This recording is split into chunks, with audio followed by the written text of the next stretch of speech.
great. We're so glad to have you here with us today. Can you please tell us a little bit about yourself, like your name, where you're from, and maybe just a little bit about your family or your life? Yeah, great. My name is Julia. I am from New Jersey, but I currently live in Portland, Maine.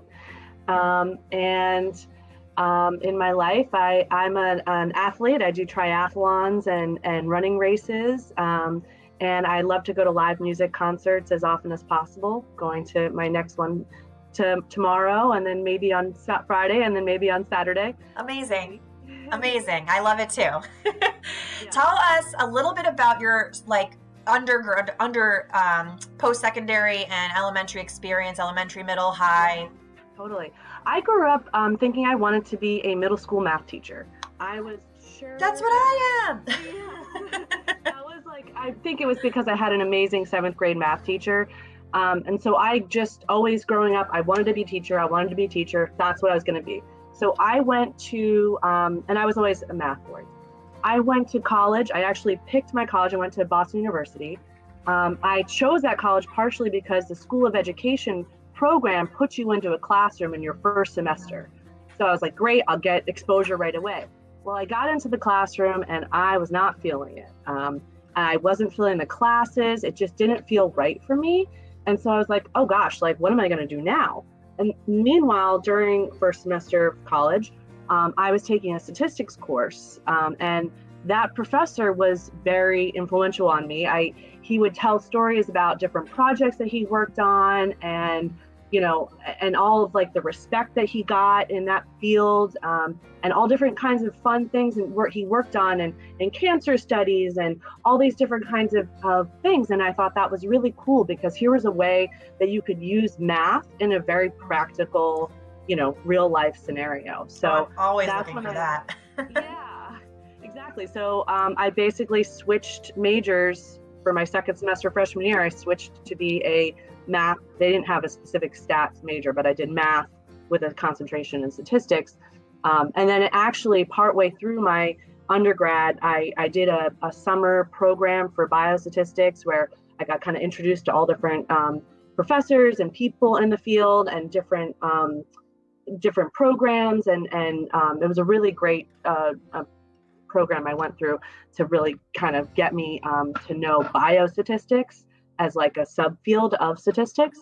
And from there, I actually realized that I could apply to this BA/MA. So basically, with one extra semester of schooling, I got my master's degree. Amazing. It's kind of like I was able to sort of double up on some classes. So I got my master's in statistics. And so I'm after about 4.5 years of college. Wow. In total. And right after college, I gotten a job doing biostats for a research group at Tufts University School of Nutrition.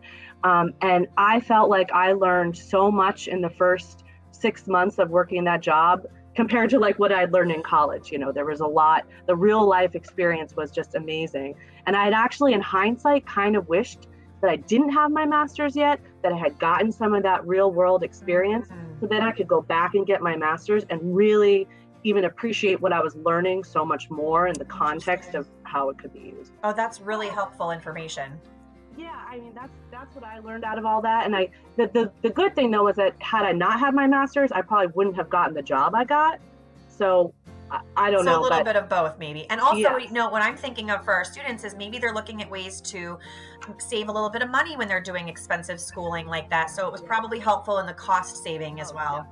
Definitely. So tell us about your career and the roles that you have in that career. Yeah. So like I said, I started off, my first job was in the School of Nutrition, and I was one of the only statisticians in that group. It was mostly clinical people and researchers, and so I was kind of responsible for doing some of the analysis, managing the data, and I really liked that role. Like I said, I learned a lot, but it was a little hard being the only person that was a stats person. I kind of found a couple other stats people in different departments that I could kind of ask questions to every so often.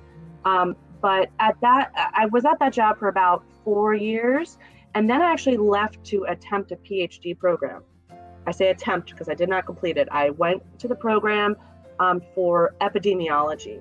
So epidemiology is like the study of disease, or like origins. And so it's sort of like taking like what I was working on was the stat side of it, but now I was trying to look at like sort of the overall umbrella epidemiology.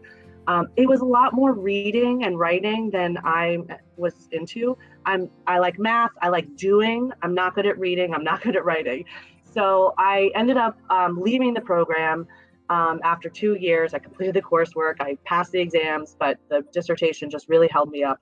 And so I left the program, and I ended up getting a job back in statistics back up in Boston.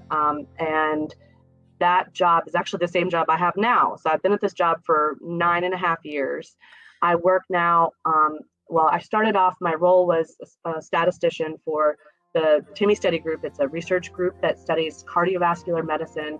It's actually pretty cool because it's an academic research group. So we work with pharmaceutical companies. We help them run their clinical trials, but we're an academic research institute. So we actually bring like academic credibility to the work.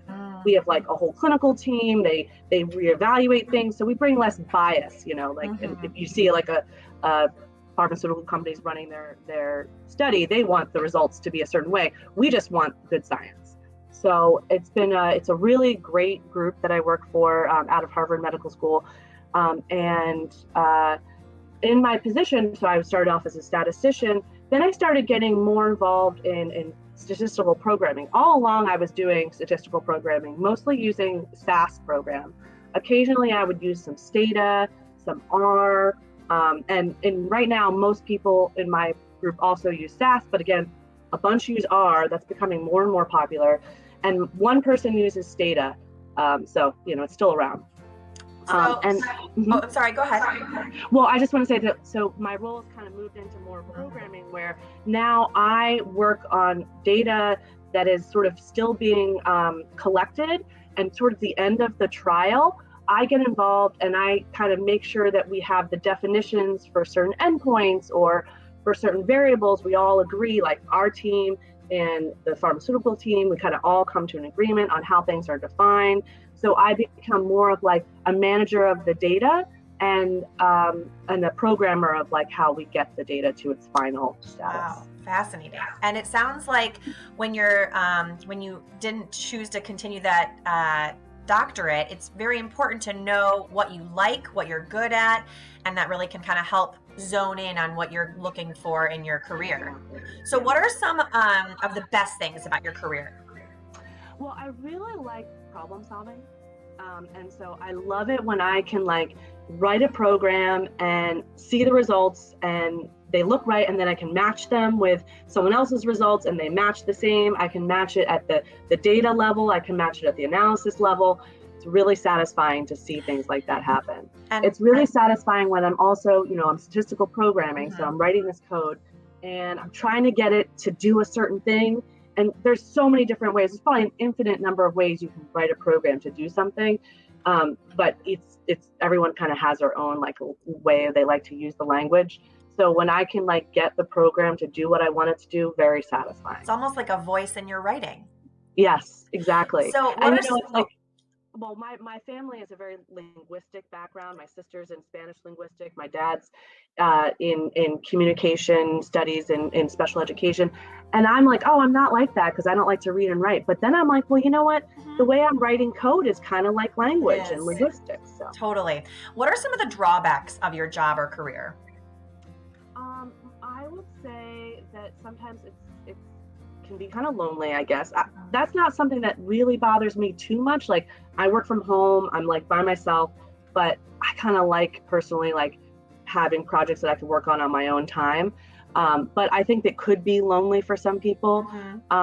And sometimes, sometimes the work is better than others, sometimes like I'm working on an analysis project and I really don't like this analysis project. I'm not super familiar with the process, and not knowing what I'm doing is not a good feeling. I understand. So that's not great. Yeah. And if you were going to talk to a student who's thinking about going into this type of field, what advice would you give them?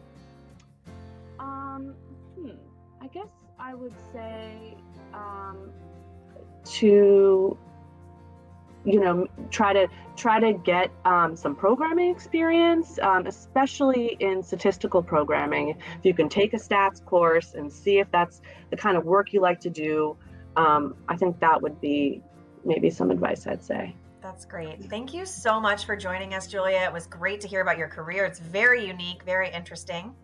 I'm glad I can contribute, and hopefully you'll get some statisticians out of this. I hope so. Thank you. You're welcome. See you later.